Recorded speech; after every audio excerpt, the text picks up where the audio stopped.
Well, hey pals, welcome back to Peeps Wax Packs. We're here in the basement files for our grand return premiere limited edition episode of Peeps Wax Packs, the basement files. This is a parallel to a previous episode, numbered to 2023. The previous episode, however, is not able to be seen, so you're going to have to do with this parallel. But it is a golden one. Let's try that again. Hey everybody, welcome back to Peeps Wax Packs. It's been a little while. I've been moving across the country. We've landed here in the basement files in the wonderful, smoky, hot state of Minnesota. I feel like a brisket these days. But never mind all that, the world's on fire, but we've got our Bob Bet bait box, our trusty Bob Bet bait box. Here in the basement files, we've got our Lynch's World Champion Turkey Collar. We've got a complete set of the 1989 Upper Deck Baseball Premier Edition, the collector's choice, as it says there on the box. We've got some pennants in the background. We've got a St. Paul Saints mini bat, and shout out Shoebox Legends, we have a cheese box. Windsor pasteurized processed cheese, made in Manitowoc, Wisconsin. Found that in the basement files. And what we're gonna do here today is I'm gonna show you a few pickups, a few recent pickups. We will do a little cheese box rummage as a shout out, inspired by YouTube shout out to Shoebox Legends. Turn the table on him. And we'll do that later this week. For today, I'm just going to show you a few recent pickups, cheap pickups, and then what we're going to do is we're going to see what card number 1 looks like in this sealed factory set. As you can see, some of the cellophane has been torn. I figure I might as well open it and entertain ourselves here on YouTube and make it a big splash and a big comeback on the limited edition premiere return to YouTube for Peeps Wax Packs. Here we go. I've got 3 pickups. The first being the 2019 Topps Chrome Sapphire League Leaders Mookie Betts. Now, these pickups are all going to be somewhat based around events or achievements for some of my favorite players to collect, Mookie Betts being one of them. This one was just a couple bucks. I think the print run on the 2019 Sapphire is in the neighborhood of 500 per card. That's not that many, honestly. And what this card signifies or remembers or denotes is that this is the year Mookie Betts won the batting title, hitting .346. This is the 2019, so it denotes 2018, the league leading batting average of .346. He also won the MVP award in 2018. So 2018, Mookie Betts' best season on record. He won a World Series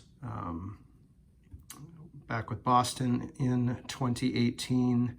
And so I thought this was a nice one to pick up for a few bucks, shipped to my door, copies maybe 500 or less, something like that. And to me, I don't know, you can't go wrong there. So these next few pickups are a bunch of bets.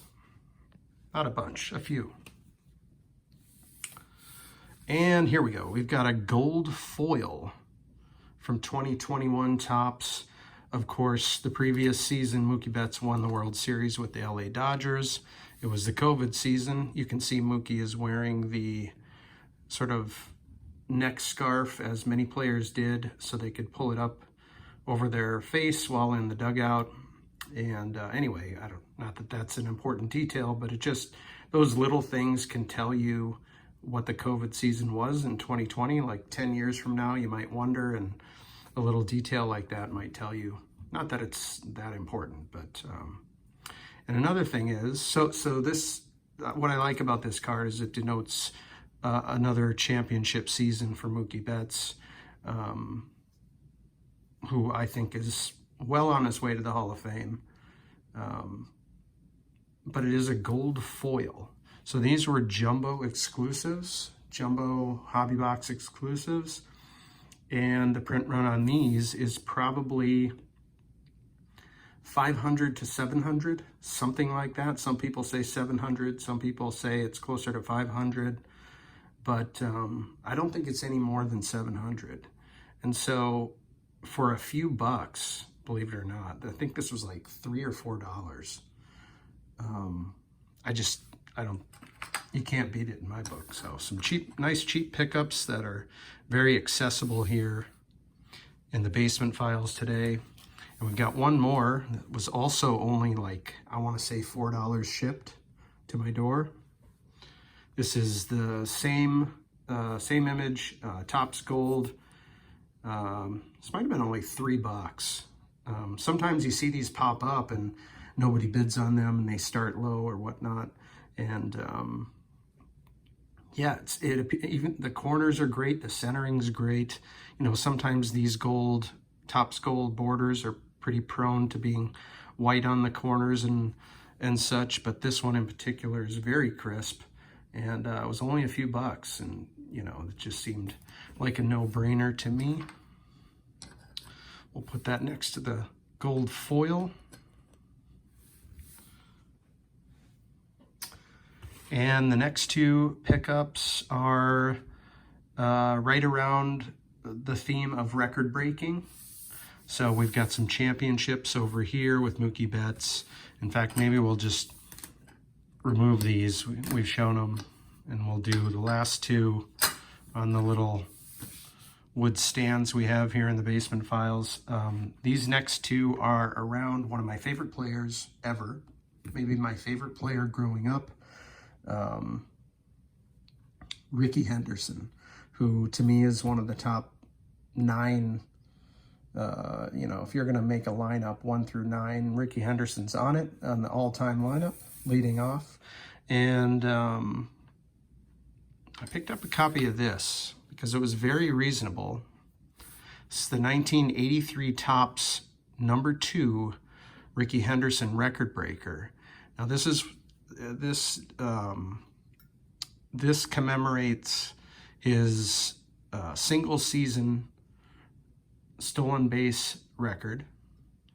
I can't remember. It was like there it is, 119 stolen bases in one season, a record that I don't think will ever be touched, along with his all-time stolen base record. That'll never be touched, but 119 in one season. I just think this was a steal. You don't see many 9s. These are, I don't know if you're familiar with this card, but in 1983, this card, and a lot of 1983 cards, frankly, the centering was a bit of an issue. So you see a lot of these and they're just off center. And this was a really well-centered copy in a 9. You don't see a ton of 9s. So I thought, you know what, it was very reasonable. I think there was a best offer, and it was, I don't know, it was like the cost of a blaster. So I just couldn't pass that up. To me, that's a historic card. And then here was a real cheap pickup. This is the 1992 Fleer 681 Henderson record setters. This is commemorating the breaking of Lou Brock's record. There's the back. I actually kind of like the design of this. It's very late 80s, early 90s. It kind of screams that design to me. And, you know, I kind of love the color and how it sort of echoes the green in the Oakland A's jersey. I definitely have a preference for Rickey Henderson in an A's jersey.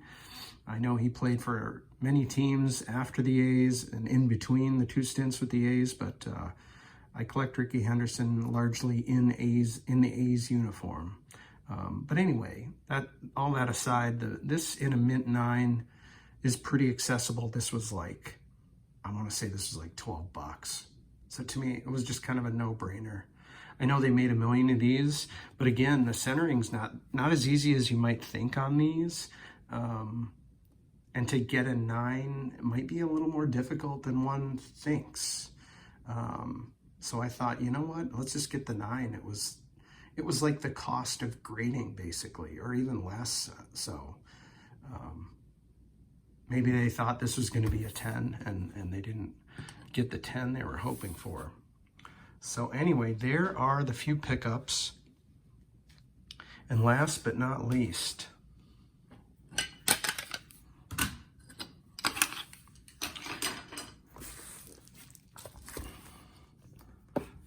the big finale of the return episode, the Collector's Choice, 1989 Premiere Edition, Upper Deck Baseball, Factory Field, yeah, Factory Field, Factory Sealed.